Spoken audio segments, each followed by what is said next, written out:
Hey girl, hey. Yeah. Woo, woo. Hey girl, hey. Let's go. Hey girl, hey. Yeah. Woo, woo. Let's go. Hey girl, hey. Hey girl, hey. Welcome to the Hey Girl, Hey podcast, and I'm your host, Kim Miller. We are about to dive into episode 35, continuing the marriage series. So I hope you guys enjoy this episode. I know you will. I have my beautiful friends with me, Miss Randi and Aaron Blair, and we had a really good conversation, so I can't wait till you guys get into that.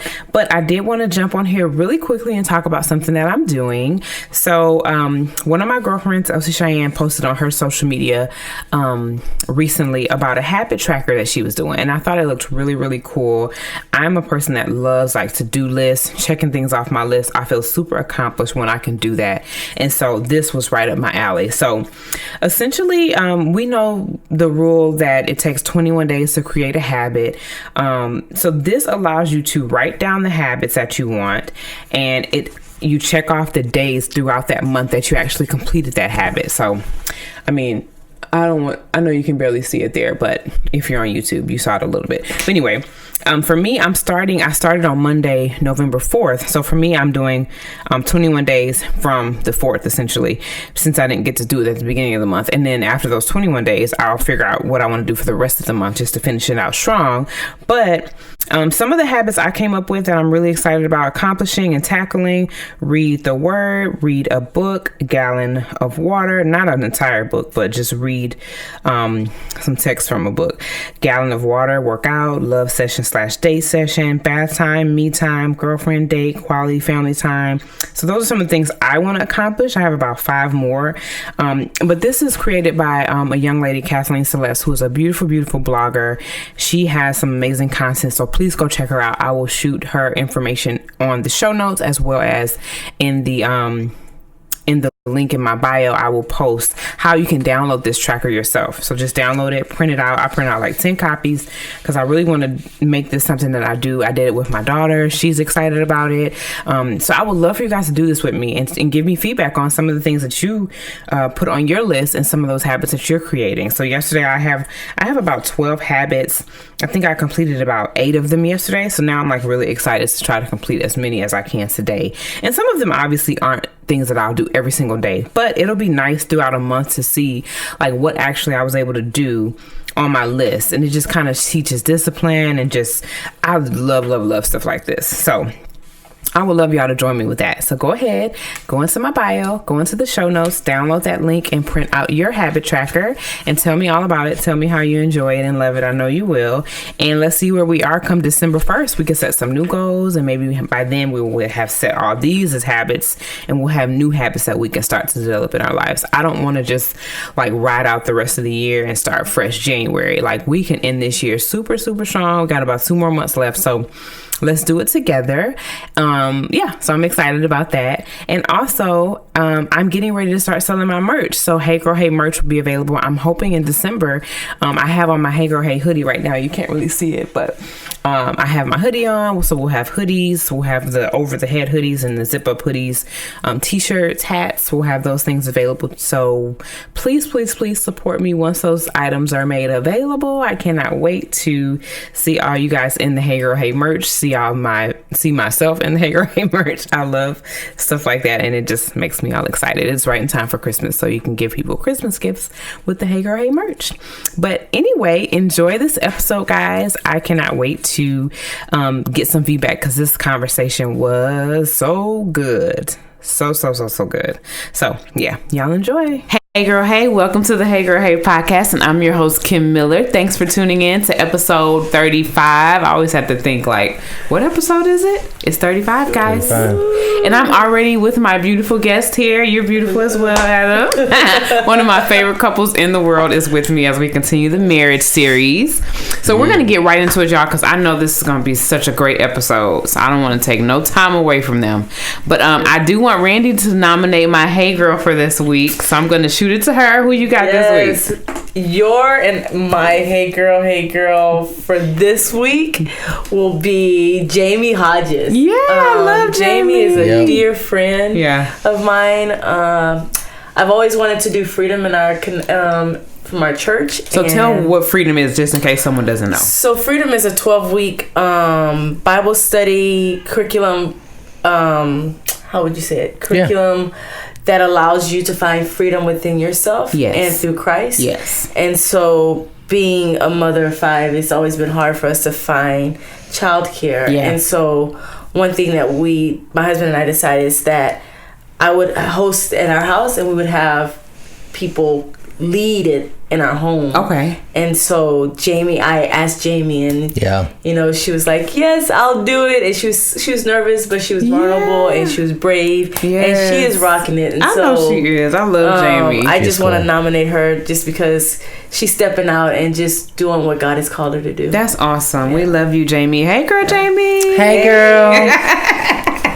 So we're gonna get right into it. Everyone knows Randi Blair. This is Adam Blair. Randi was already on the show talking about parenting, which was so amazing. I got such great feedback on your episode, and I couldn't wait to get both of you guys, because both of y'all are so I feel like every time I'm around either of you, I gain something on accident. Like, not even on purpose. Seriously, like, you just dropped something on me on your way out. I'm like, what?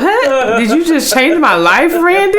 And same for Adam. Like, one day he just told a random story that just was like what I needed to hear that day at church. So awesome. Both of you two are so influential in our lives, and you guys bring us food and all the time and feed our family. And we thank y'all for that. But I'm happy to have you guys here. So we're talking about marriage, of course. How long have you guys been married? I know you guys just told me, but tell the people. We've been married for 15 years. 15 years. Yes. We've known each other for 16. Okay. Dang, y'all got married. It was a little short, brother. Because the Lord told y'all. And I'm going to let you tell that story, because that's good. Why don't you go ahead and get started with the story? So Randi told a little bit of it when she was here, but I want to hear your version of how God spoke to you in regards to Randi being your wife, and just a little bit of what y'all went through during that dating period.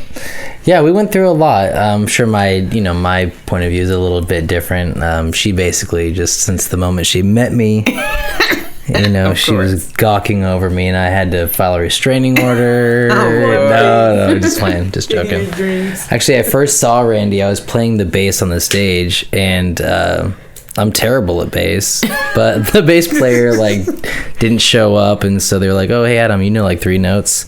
And so I was on stage, and Randi was at the front worshiping, and I was just looking around, and we're in Colorado Springs. It's a relatively homogenous place, so Randi stood out anyway, but the obvious reason that she stood out was not why she stood out to me. She just had this really fascinating presence about her. She's just kind of like a hippie worshiper. Is that weird? She's always been a little hippie, She actually has a shirt that says I'm a little hippie and a little hood. Oh, that's right. That's accurate. Okay. Yeah. So you never know what you're gonna get. Yeah. So I enjoy both versions. Anyway, so I just looked at her, and she just seemed so peaceful and just so carefree and in love with God, and so I slowly developed the courage to introduce myself to her. Now, I will say this backstory. I thought that I was the coolest. I felt like I was a Backstreet Boy back then. You know what I'm saying? I thought I had swag as far as conversations with the ladies back in the day. So I never had a problem just kind of just talking and just making jokes or whatever. But when I met Randi, something happened that was different, and I promise you, this is the most embarrassing story I'll ever tell. Just fast forward if you can. So all of a sudden, I just all the swagness that I thought that I was going to bring to the table. We officially met on a Valentine's Day at a party. We're at a friend's party, and music's playing and stuff like that. So I'm kind of doing the vibe across the room, And so I walk over to her, and I promise you, Kim, I go to shake her hand, and I got so nervous my hands were shaking, and I promise you, do you mind if I do it again? Because it was just traumatic. I shook her hand, and legit, I went like this. And I brushed the palm of her hand with It's so creepy. It's so creepy. I know. And as soon as I did it, I was like, oh my gosh, Adam, why would you do that? And instantly she was like, yeah, man. Yeah. And I was like, oh no. So I thought from that point, like, there's no chance I've got with this hot tamale. But hey, time went on, and we're in Colorado Springs. There's slim pickings out there. So she was like, let me go back to the Jeepers Creepers and see. Yeah. So anyway, long story short, we started talking just as friends and stuff like that. I was in this internship where you couldn't date, so it was like very like intense. Yeah, it was an intense ministry internship. I was going to school at the same time, so I was in like college school plus I was in the internship. But once that was over, fair game, and so we started talking and stuff like that, and it was a really fast and fun time that we just got to know each other. There was just so many obvious differences between us, and there's just so many backstories to that, but we fell in love very fast, like super fast, and I was just like, I really believe that this is the woman that I'm supposed to be marrying. And we were young. I was 20, she was 21. So sugar mama, you know what I'm saying? Sugar mama. Sugar mama. And if you are not watching the YouTube and you're listening, Adam is white and Randy is black. Just so you know. Had you ever dated a black woman before? So kind of, yeah. Okay. Yeah, it's strange. In high school, it's funny because I grew up in a completely homogenous city. Yeah. And so obviously everyone was incredibly white. Yeah, like I lived in the snow, and I was camouflaged most of the time. Stop. And so but actually I dated someone when I was like a junior in high school. We met on a cruise ship randomly. Yeah. And she was from California, so a long distance dated someone that wasn't white, and but there was, it's so funny that you say that. So all my life, ever since I was pretty young, I always thought that women that were like darker skinned were beautiful. Yeah. And there was no like specific like racial or ethnic preference. It was just, I really thought that women with dark features were really pretty, like dark brown or black hair, and dark eyes and stuff like that. So to me, it was just, that was what I thought was beautiful. Yeah. So it was like my idea of beauty. And come on. You're so stupid. Come on. Hey, yeah. And anyway, that's interesting though. I like that you're saying that, because it kind of brings a little freedom to me. See what I'm saying? You just be freeing me up. Yep. Because I honestly, if I'm being honest, I have an issue sometimes with black men dating white women, and there's a lot attached to that. Sometimes it is a negative thing where some men say, "Oh, I don't deal with black women because of rah rah rah." I don't agree with that, but there may be black men who just naturally gravitate to white features, and that's not wrong. Just like you're not wrong for, as a kid, you saying you naturally were more attracted to. So just thank you for that, Adam. You're welcome. My first girlfriend, I was 5. Wait a second. Yeah. Serious. She was Filipino, okay, and her name was Tina. That was her American name. Okay. And we were serious, we were serious. So yeah, I was like equal opportunity, equal opportunity. So that's kind of always the way I was. So for us, like when we met, there was no, there was nothing there that was like because of like cultural issues that or like something that like, oh, I don't like white women because there was nothing like that. It wasn't that. It was just you naturally were attracted to 100%. Randy, and prior to that, even just naturally attracted to people of color. Yeah. I just love it. And look what you just made, this beautiful family, and Randy's a hottie. I don't look she's beautiful. Yes, you do. Beautiful. Yes, you do. I do look hot. Although like for me, it was a very I would just say it was just a very innocent love that we had in the beginning. It was super innocent.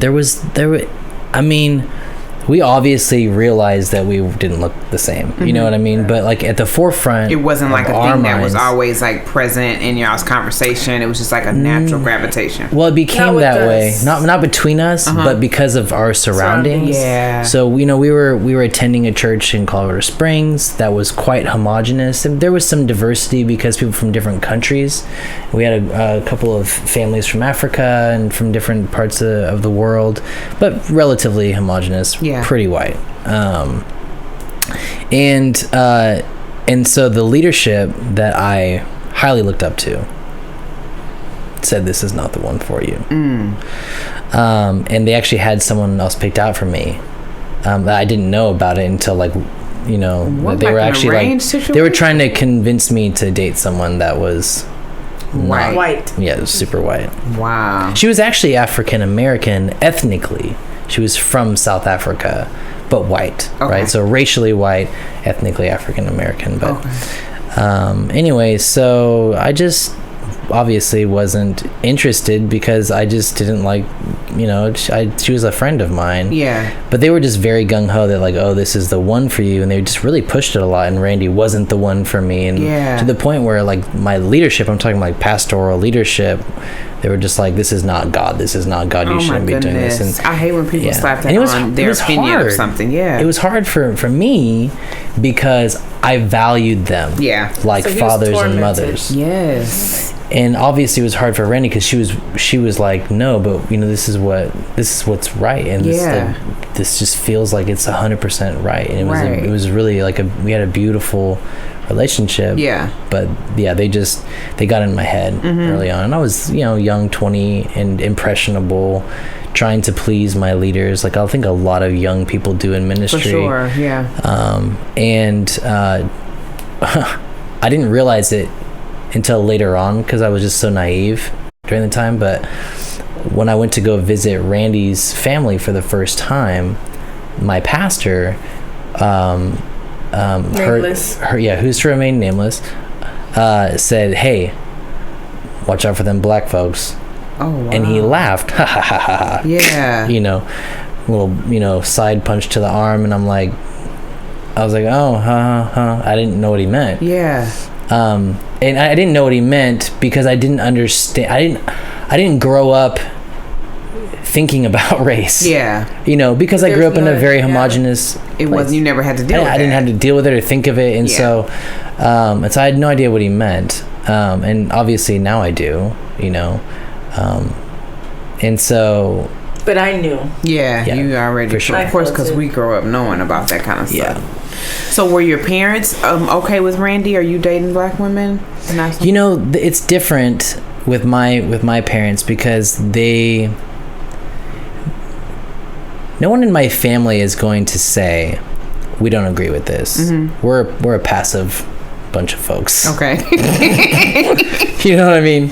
And they also know that it would be rude and hurtful to say it out loud. Yeah. So, but you know, I think that and reality is that, you know, some actions from different people in my family have shown that there is either intolerance or just we'll cohabitate, but you know, you are the them. That's the them, right? Yeah. Is them, or you know, as us and them. Yeah. Type of situation, which usually translates into like very surface relationships. Okay. And stuff like that, if that And makes how sense. does that feel for you, Randi, as the recipient of like that dynamic? At first was very hurtful. Yeah. Because I loved Adam, Right. and we would get in arguments when they would come because I can feel the tension, but I can't tell him like this is what is projecting. Yeah. Your parents are projecting on me, Right. or whomever, and because he loved, you know, that's where he comes from. So you're Yeah. saying that I have this issue too, Right. because Right. these Right. are the people, Yeah. that I've been around. And it took for me to write a letter, an email, to release them. Wow. Who did you just- send the email to? All of them. Okay. Every last one of them. Yeah. And I just told them how I felt. I said, you think that I'm this angry black woman. You come to my house, you don't eat my food. You judge the way I parent. You judge the way I love your son, your brother. Like, you haven't given me a chance because of all the stereotypes that you've developed about blacks. And since that letter, I think that letter was maybe 6 or 7 years ago, I've been free of it. If that's your issue, that's your issue. That's your issue, right? I'm not gonna hold on. I'm a parent the way I want to parent. I'm gonna cook whether you want to eat it or not. I'm gonna love my husband the way that I love my husband. I'm gonna be comfortable in my own home when you're here. I'm gonna be comfortable in your home when I'm at your place. And so I think we've grown a lot in his family. Yeah.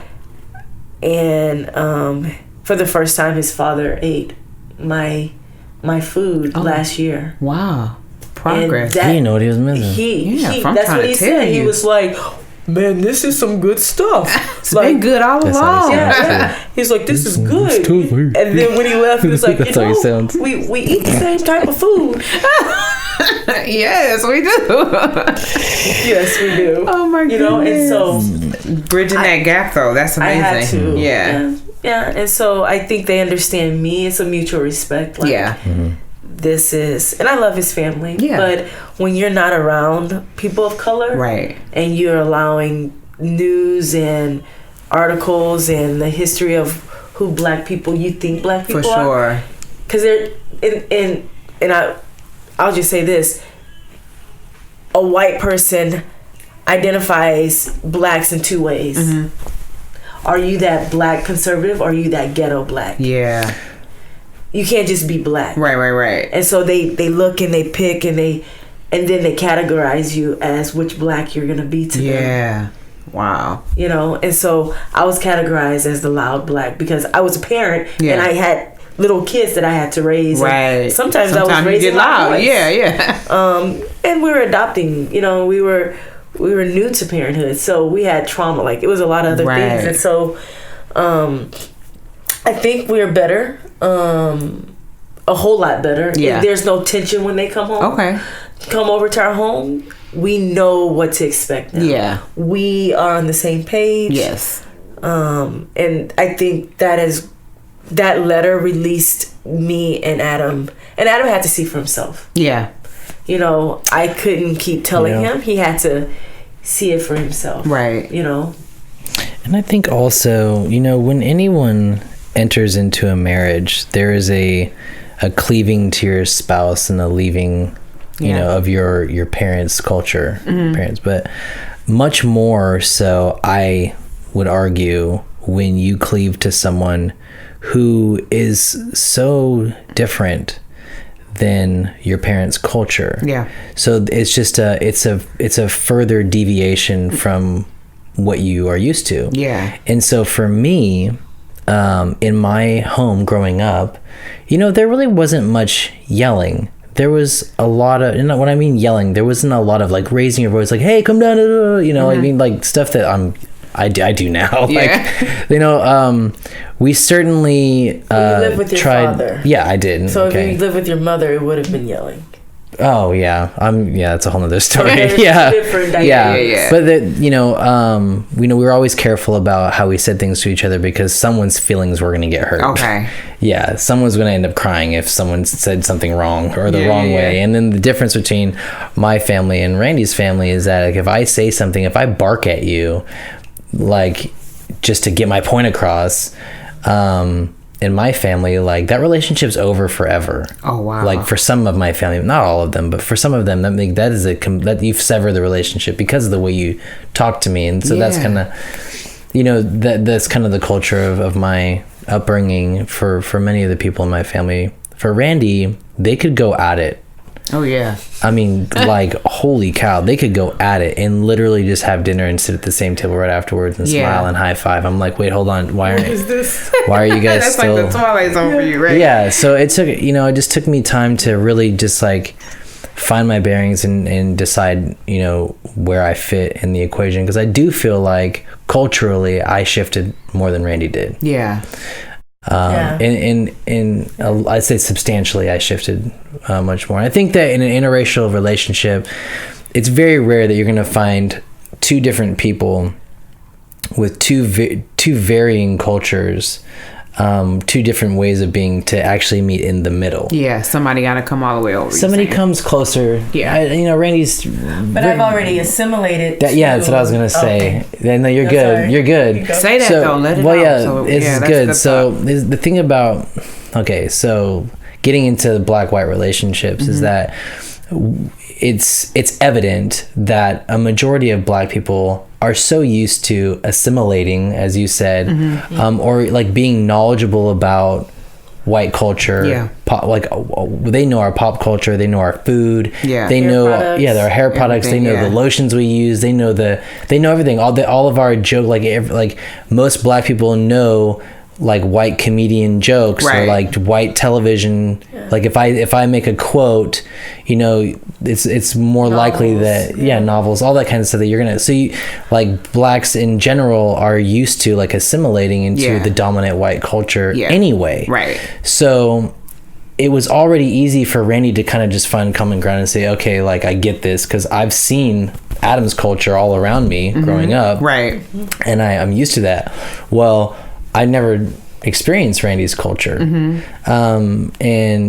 And so it took me longer to find my bearings. It also took me longer to realize that so much of the way that I believed the world was so wrong. And it was like looking into the sun for years.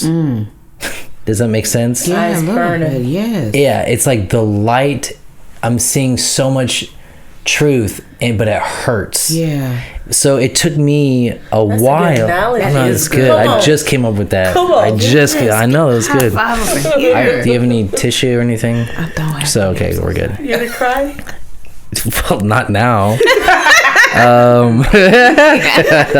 So it's like staring in the sun. Yeah. So I think that it wasn't that Randy was more dominant, that I came closer to hers. I had more growing up to do. Okay.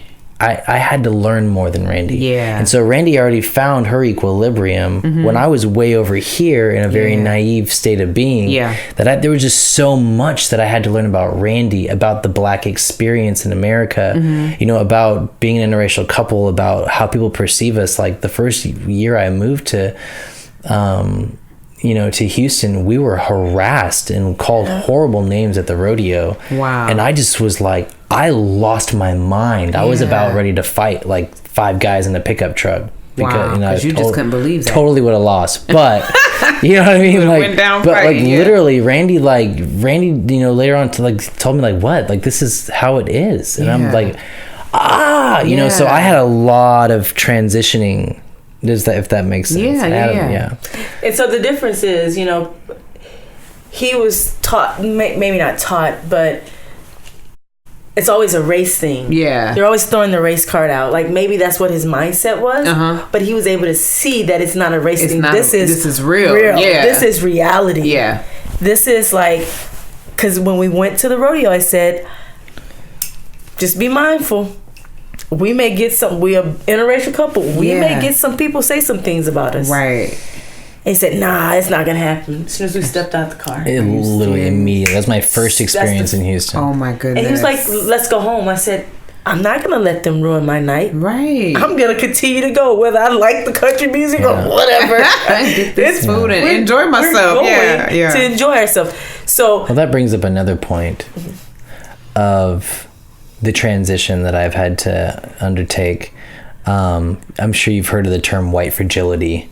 Have you heard of it? Never, okay, so let me tell you about white fragility. Tell me. So white fragility, like in my own terms, is often like when a white person experiences like the pain of looking in the sun, the reality of race, or like if they're called out for saying something that's racialized, or like saying a microaggression, something that's like inappropriate, and you call them out, they're like, oh, I would never say that. Yeah. You should know me that like I would never like and they make you feel bad for even calling them out. Right. Like, if that makes sense. Yes. Okay, so we and call I have that black friends. I have Everybody, that's the one thing they say. Yeah. And they mean it with all their heart. Yeah. And so we call it white fragility. It's a pretty popular phrase that just kind of came out. Okay. But like, I would say that for me, wanting to leave the rodeo, or like different times in our marriage, wanting to leave the restaurant when we've been stared at, is a result of me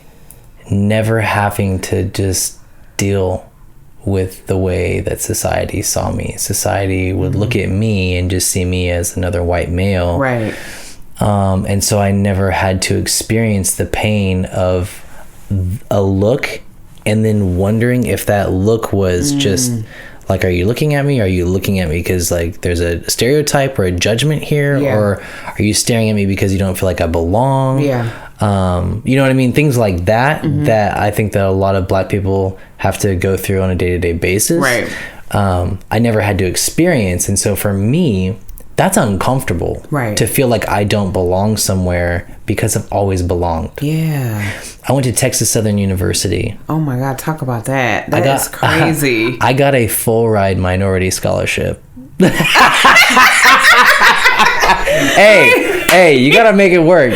She went to a liberal arts private school. Wow. 98% white. And you went to Texas Yep, Southern. I did. We both And got let- BCU, yes. And let me tell you, there was a few times where I was heckled by freshmen. You know, just saying inappropriate stuff, trying to make me feel uncomfortable. One time I was afraid. Only one time. Okay. It was at night, and I was being followed by some guys. I don't even think that they were actually going to school there. I just think there were some guys following me. Hanging out, yeah. Yeah, and they were just heckling me from behind. But because it was dark, right, and it was like I was walking to my car, and there was a lot of them, and they were making fun of me. Yeah.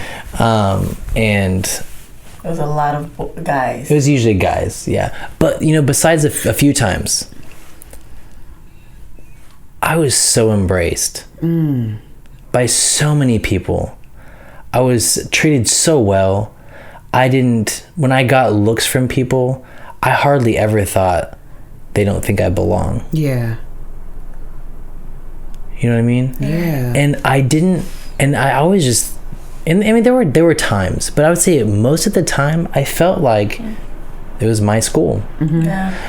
And what took me years to learn was that the way that I'm perceived by society is like so different than the way that Randi is perceived in society. Yeah. Because Black people in America are used to seeing me. Right. So even though I would be in an auditorium, 1 out of 100 people, the only white person. Yeah.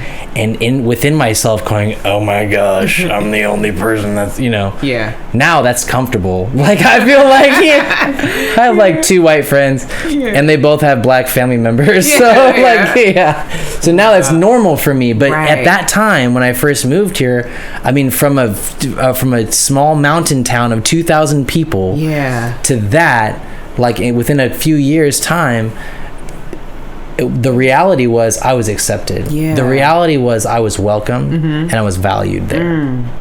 But I didn't feel that way within because I had my own internal, you know, like I just felt like like unconscious, not subconscious. What does it call it? One of those conscious words. I felt unconscious. No, it's not. It's not subconscious. It's not unconscious. I felt conscious.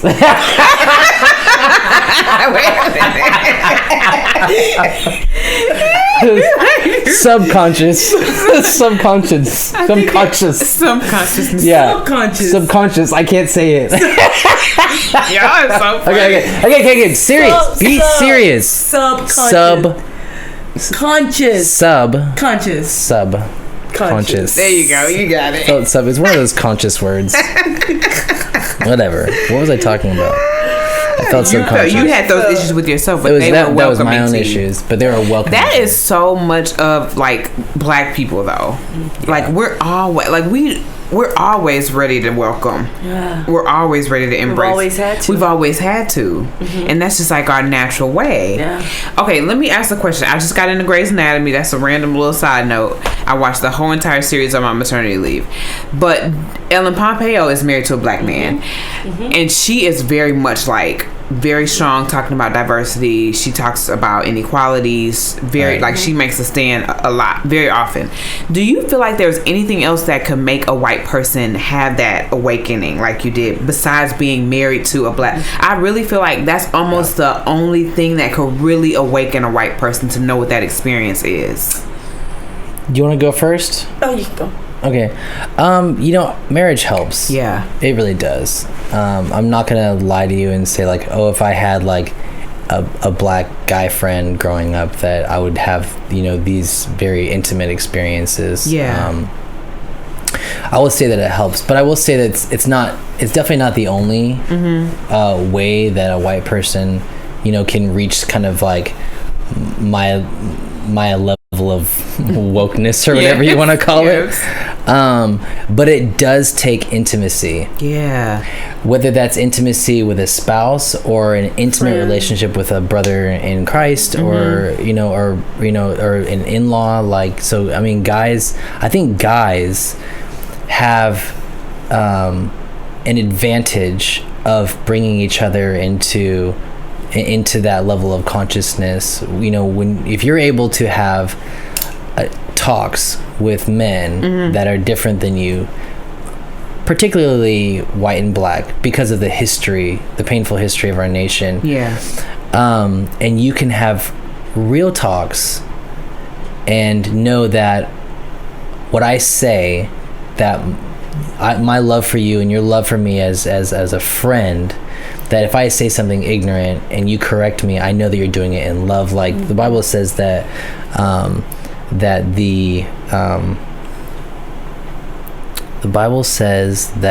the correction of a friend is, what does it say?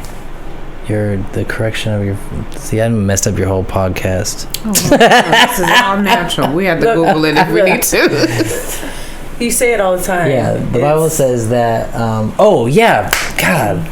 Faithful are the wounds of a friend. Okay. Sorry. The Bible says we that... teach our kids this. Yeah, okay. Faithful are the wounds of a friend. But the kisses of an enemy are like poison. So faithful are the wounds of a friend, and that's what it takes. Okay. Right? So for me, say for instance, if I didn't know Randy, if I didn't meet Randy, for me to like be able to be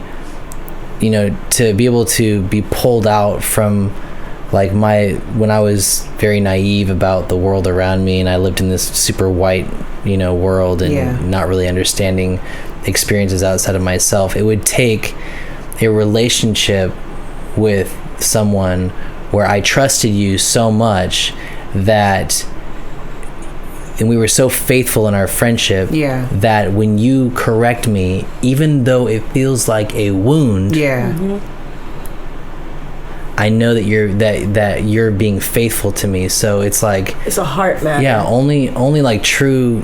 I mean, you have to be like confidants. Yeah. You know what I mean by confidants? It means that like I'm not your friend because like we both love the Rockets. Yeah. I'm not your friend because we're both Democrat or Republican or like we go to the same rallies. I'm not your friend because you're my neighbor. Yeah. I'm your friend because like I have this like I really deeply care about your life. Yeah. And I really deeply care about your future.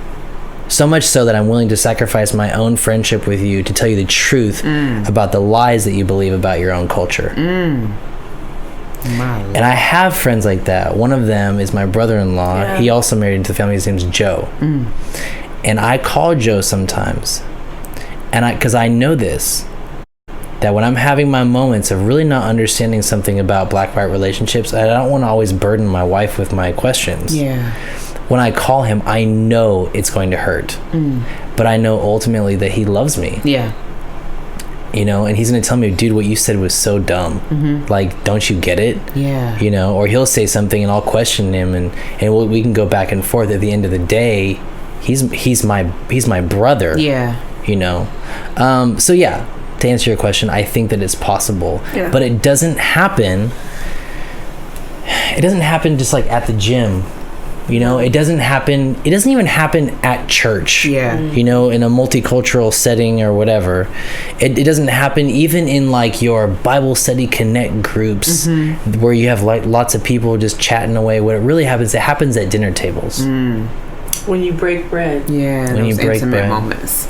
Yeah. That's good. What about you? Did you have anything to add to that, or did I believe he said it all. I think that it's we were all taught the same type of history, and the most important part of our history was left out, is what happened from 1619 to present. Yeah. You know, from them going to Africa and gaining the slaves, putting them on this ship, crossing the Atlantic to get here. Yeah. You know, and all the pain that our ancestors went through. Right. When you talk to a white person, it's not about that. Yeah. It's about our founding fathers, right, that created a constitution that didn't include the blacks. Yeah, that's where it starts. Yeah. And so, to have a real conversation, you have to go back to why blacks have pain. Yeah. You have to understand this is generational things, generational curses. Yeah. Like, this is generational. You know, and so Adam had to experience that. You know, certain things that he would say to me, I was like, you can't say that. Yeah, it just don't work. It doesn't work like that for me. And you know, we surround ourselves with a diverse group of people. Yeah. Like, we are intentional. We have in our phone books, I mean, every race, every gender, every sexuality, because we want to really represent what Jesus walked the earth for. Yeah. You know, is it possible for a white person that's not married to a black person to have empathy? Yes. Yeah. But it's going to require a lot of work. Yeah. And a lot of brokenness and a lot of freedom. And they're going to have to seek out their own understanding with the help of the Lord. Yeah. They can't go and like, I'm finding my own history out, not from my teachers that should have taught me this. I'm doing it for myself, so that I can teach my kids. Yeah. Because I know that's a deficit in our educational system. Yeah. You know, it's hard though. It's very hard. There's moments I have to take breaks. There's moments where I just cry because I'm just like, how is this happening, Lord? Why did this happen? And there's moments where I understand who I am. Right? So for a white person to understand, they have to really want it. And it's almost like they have to die to everything that they've believed. Yeah, and that's hard. And that's hard, right? So it is possible. But, you know, ignorance is bliss. Yeah. I will say this. Now that I know what I know, every grocery store I walk into, every church I step into, every school I walk into, I'm incredibly sensitive to so many things that the average white person would be completely oblivious of. Yeah, for sure. And I have to also have grace for them because they haven't had my experiences. Yeah. And so I can't beat them over the head. And that's the key, right? You know, there. you have to have, I have to have grace. Yeah. You know, so, you know, that's the thing is that, you know, I've had so many experiences that have caused me to see the world the way that I have. And so, because like I was talking about the whole sun thing, like my eyes have now adjusted. Yeah. And so because my eyes have now adjusted, when my white brother, you know, in the Lord, opens their eyes and sees the sun and it blinds them, they turn around and I'm like, what's the big deal, dude? Like, didn't you know? Yeah. You know, like I have to remember that, like, you went through that okay, but even with their eyes, so the thing that, how can I say this? There are moments that stuff happened in our relationship and my husband was silent. That's more detrimental than him not being vocal. Yeah. So just because the sun is in their eyes and they're turning away, that alone right there is painful for a black person to watch. Because they're not acknowledging. They're not acknowledging. So your silence is more hurtful than being vocal and being ignorant. I'd rather you be ignorant and tell me your heart versus being silent on something that's unjust. Absolutely. For humans. That's definitely one thing that I've had to. And that's something that he, I would ask him, you don't mind me sharing? Okay. Yeah. I don't know what you're gonna say. I would ask him to watch some of the movies of black culture. He's like, I can't do it. Like movies specifically, like what? Like not like Best Man, like Amistad or like Roots. Let's talk about Roots. Yeah. Let's talk about Birth of a Nation. Let's talk about Mississippi. I see what you're saying. And he didn't want to watch those kind of movies. He couldn't do it. Yeah, and that offended you. And it didn't offend me. It made me sad because we were not walking in this together. And I believe that it took for us to have two black boys. Yeah. They're biracial, but they're black boys in America. The outside of America, right? For him to say, hold up. Yeah, I need to pay attention. I have to pay attention. And it took for them to start growing up and things to start happening in their school against them. And he didn't understand. So I definitely took a lot of interest for the boys as well. That's true. That's the switch. And so his silence is there's no more silence. You don't have room for it. There's no, and it also took a lot of deaths of innocent black males being shot down for him to really say, wait, hold up again, like what's going on. So race relations is very dear to us. We live in a neighborhood. We picked this neighborhood. We were the only interracial couple. It was predominantly Hispanic at the time. Mostly retired Hispanics. So older white and Hispanic. And so what's going on? They're dying. They're moving away. And so it's flipping. Yeah. So they're younger whites. Okay. And I can't even walk down my street without them staring at me or making me feel like I don't belong. Wow. I can't take my babies to the community park that we all go to without them staring and not even paying attention to their kid. But staring at me. And you've been there for 15 years. Longer? Yeah. Longer than you. Wow. Because what they're trying to figure out is, how can I afford it? Yeah. Why am I here? Right? And you really don't belong here because this is going to become the new heights. So you need to move. Wow.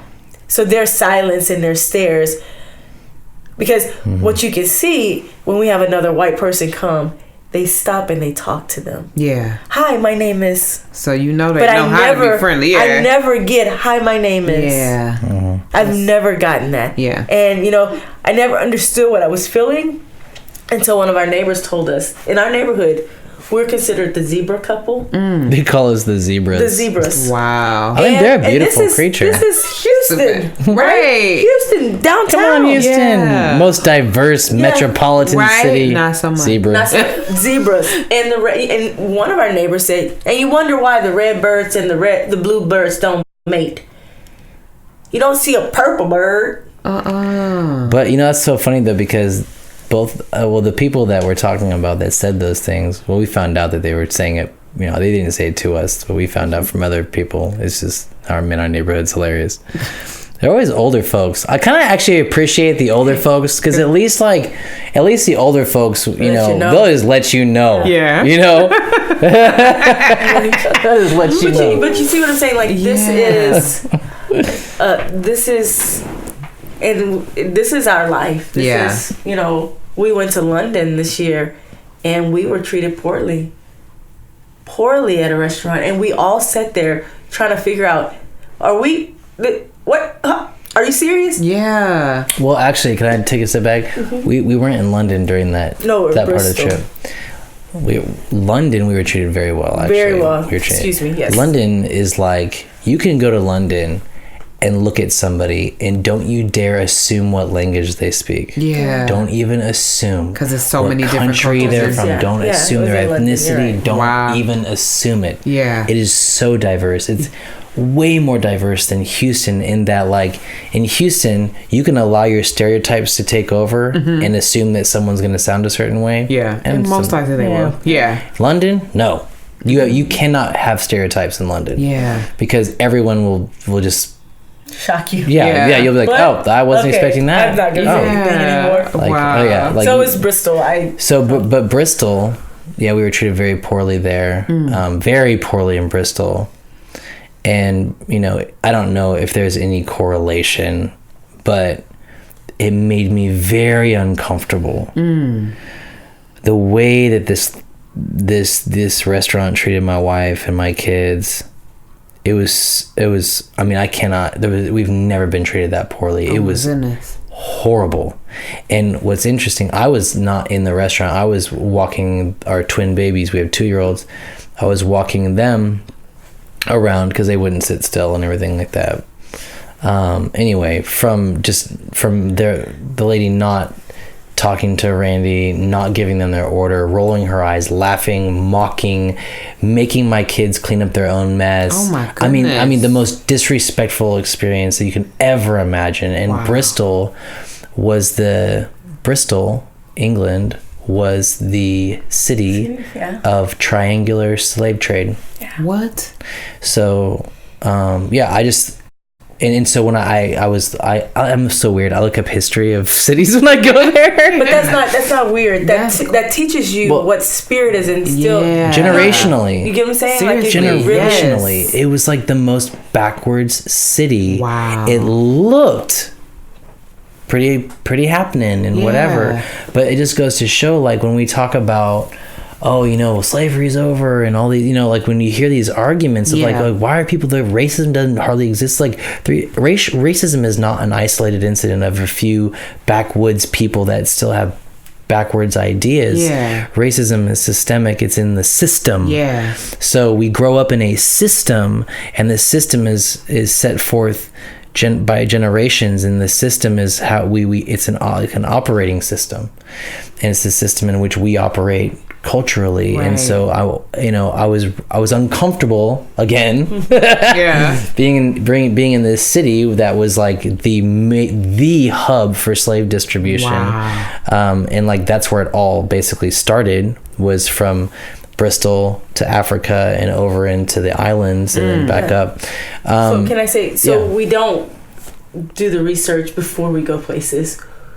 We experience it, and then we like. So you don't go in with like a Yeah, No, you'd rather not go right. we rather- Okay. Yeah. And then when we are treated some type of way, we want to realize like Like what happened? What was that happened? about? Yeah. I grew up on a street called Crosby Lynchburg. Lynchburg. Yeah.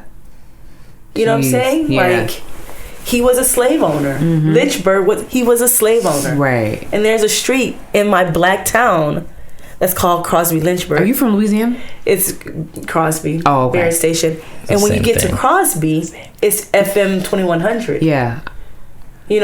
So in the black town it's Crosby Lynchburg. Yeah. But in the white town it's FM 2100. Right. Oh my god. So what does that tell you? Yeah. You get what I'm saying? So it's like he said, the system, Yeah.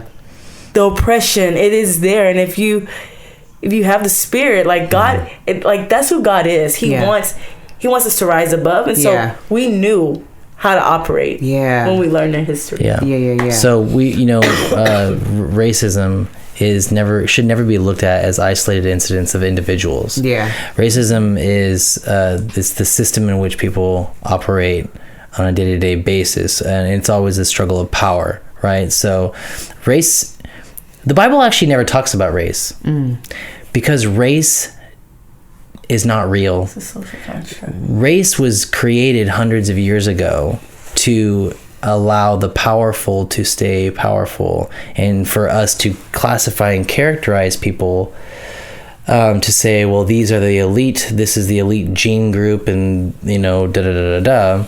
And I mean, even when in early America, whites, when it was just whites, the different ethnicities of white, whether you were like from Ireland or England or Italy or whatever, they were horrible to each other. And they lived in their own neighborhoods, and but then when slavery occurred, and when different races from other parts of the world were coming to the Americas, they classified it all as all the Europeans is now white. Where we used to not like each other, but we want to be the dominant power. Yeah, so we got to come So together. we're going to now classify people based upon race. And so that same racism, that same racialization lives in the church today. It lives in our schools. It lives in our school systems. Yeah. In our neighborhoods. It's everywhere. It's everywhere. Okay, so this is so good. I feel like we could talk about this forever. We could. I want you to talk about a little bit, both of y'all, but you're the one who mentioned it to me about you guys going to counseling, and talk about your experience and how they dealt with the brain and how it got so intense. I've never been to counseling, but I really want to go. I really want to go just with myself and with Jesse. Was this when you guys were having the twins? Because I know you said how important it was. Okay. So let's get a little bit into why you guys needed counseling from the twins and how much of a transition that was, and then talk about your experience with counseling. So up until we had the twins, life was wonderful. Yeah. We prayed for these babies for 10 years. God blessed us. They come out healthy, no NICU. And there was a shift on March the 28th in my husband. I saw it. The day after, it was just a dark cloud. And I lost him. I lost who he was. He lost himself. He wasn't present. And so either we were going to divorce or we were going to stick it out. And we've always told each other we would never divorce each other. We would always work on ourselves. Yeah. And so with our older 3 kids, we put them in therapy to work on their stuff. So we were we have to show our kids. Right. Because there's our 3 older kids. They're seeing us fight. They're seeing me postpartum. They're seeing him depressed. He's trying to help, but he's not present. And I think a lot of my husband's depression stemmed from him not feeling loved as a kid. And now having kids and wondering if he's going to have the same feeling that his biological... So it's a cycle, right? Yeah. And I would tell him, you can't base that experience on your blood. Yeah. You're a believer in Christ. You have a mind of Christ. Your parents were not believers. And I was trying my hardest to explain that to him. But when someone is depressed... Yeah. That is their reality. That is so real to them. Yeah. And it's nothing we can say that can change it. Yeah. And so there were very scary nights, very dark nights. And I would pray. I would anoint the house. I would anoint him. I would speak life on him. I would get pissed off still. Yeah. But God would always soften my heart. And I was just I saw my mom just drive through life and just make it. So I was I saw my mom do it, I can do it. And I can do it for my husband. So I was taking care of 2 babies and trying to get my husband back. Yeah. And so our family photographer, she told us about this therapist that works with the brain and how our interactions around us determines the way our brain responds. Yeah. And I just said, Adam, let's try it. Yeah. Let me say this. We tried it when he came back. Okay. So he was in it was a year. Okay. So maybe not a year. So March until November, he was in darkness, probably 6 months. And I remember looking at him and I said, "Welcome back." I said, "Welcome back." Yeah. You remember that? So wait, let me ask a question. Do you think the depression, and you may can answer as well, was it because of it wasn't even the responsibility and the weight of the twins per se, like being overwhelming, having two babies. It was the connection. These are my birth children. He couldn't connect to them. He couldn't just sit and hold them and just be. Yeah. And I learned a lot because when his parents came, they couldn't do the same thing. And I would tell him, it's like, you need to watch. You need to watch this. And so when he started watching it, I think he started realizing, what was going on in his life, right? We had older children. And that's another thing he was concerned about. When we adopted our older three, the boys were already a toddler age, right?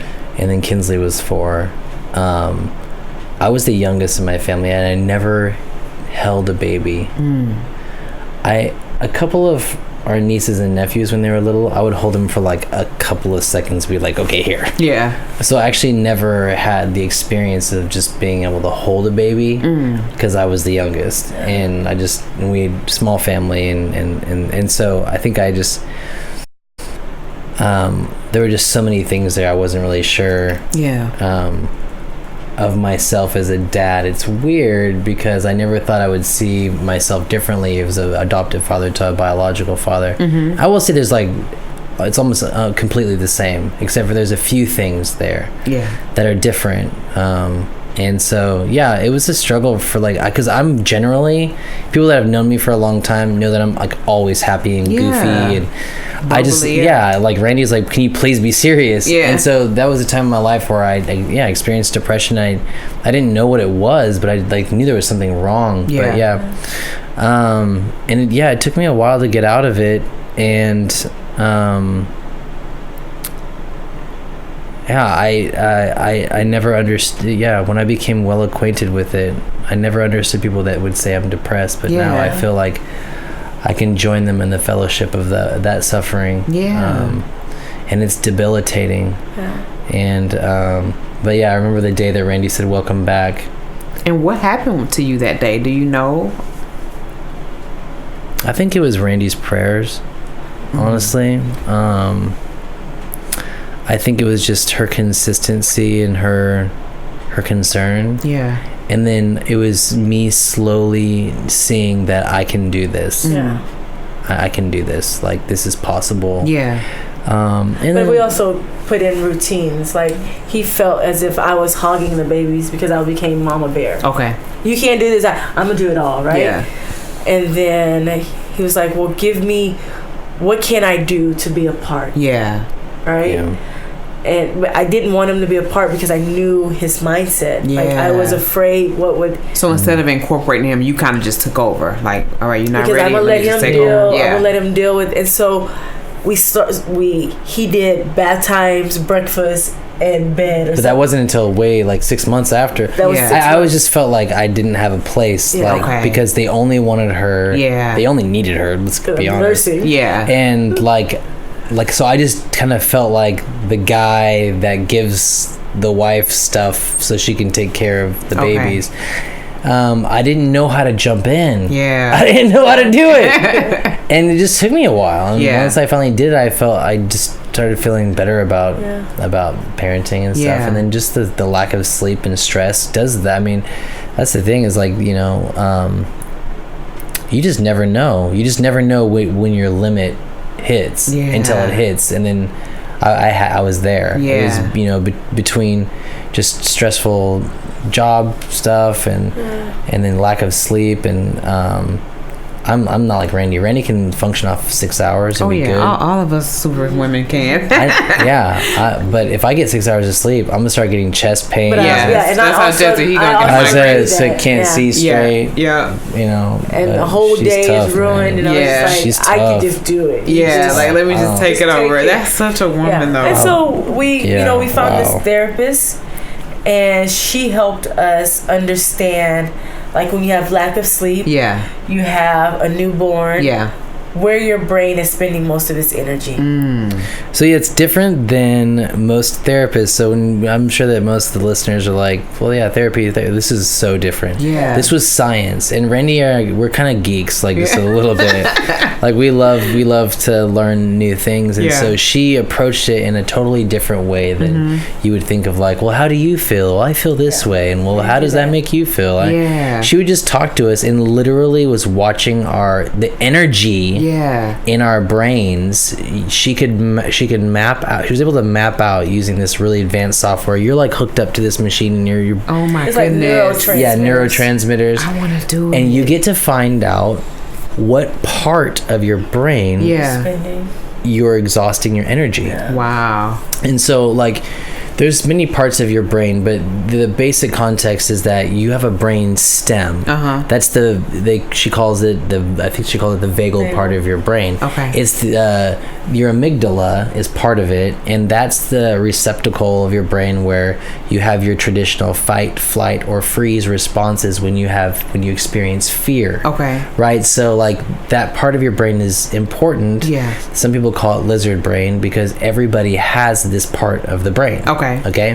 This part of the brain is beneficial, like when you're standing on the edge of a cliff and you're like, oh my gosh, and you don't jump off, you go the other way. Right. Well, some people might give it a shot, but or like if you're in the jungle and there's like a leopard about to chase you, and so you either fight, so some animals you probably could fight. You flight. Or you freeze. So you'll even see, like, some people will just freeze in fear, right? And so that's a part of your brain. What happens... Okay, let me continue. Then there's another very important part of your brain, and that's called your prefrontal cortex. Your prefrontal cortex, instead of your prefrontal cortex. Oh my golly! And I'm like so interested. Like, yes. Okay, all right, boys and girls. Wait till you hear about the medulla oblongata. Go. Okay, so I'm so sorry. The prefrontal cortex is the part of your brain where you experience reasoning. Okay. It's also the part of your brain where you experience empathy. It's when you are in a calm enough state to be able to relax and see the big picture and, like, make good decisions because you're in the right state of mind. Okay. What happens is when you are tired, hungry, stressed, worried, any anxious feelings you're going through, or there's a lot of people in your family that are tired, that are stressed, that are, all of those anxiety, things. What happens is that the anxiety or the stress in me causes my brain to spend more time in the vagal base part of your brain, the amygdala, fight, flight, or freeze. So I snap at people faster. I freeze when you try to talk to me. I don't want to be a part of it, or I run. Get me out of here. So with all of that, Adam's a very creative person. That didn't exist. His creativity didn't exist because his brain was using so much of that fight, flight, or freeze. Like before. So whatever whatever you are, your specialty or your gifting is in. If you have all these arrows pointing at you. It's not going to. You can't access it. You can't access it because you're spending more time in that negative deficit. Right. So she taught us. She taught us how to acknowledge it, to recognize it, and how to respond to one another. When we felt the snap. When we felt you're tired, that's why you're doing that. Or our daughter just created this energy right here, this little stress, and this is how we're gonna respond. So how are we not gonna respond? Like, so we were able to really capture, which helped our relationship, understanding each other, because it wasn't a counseling where it said, you're hurting my feelings.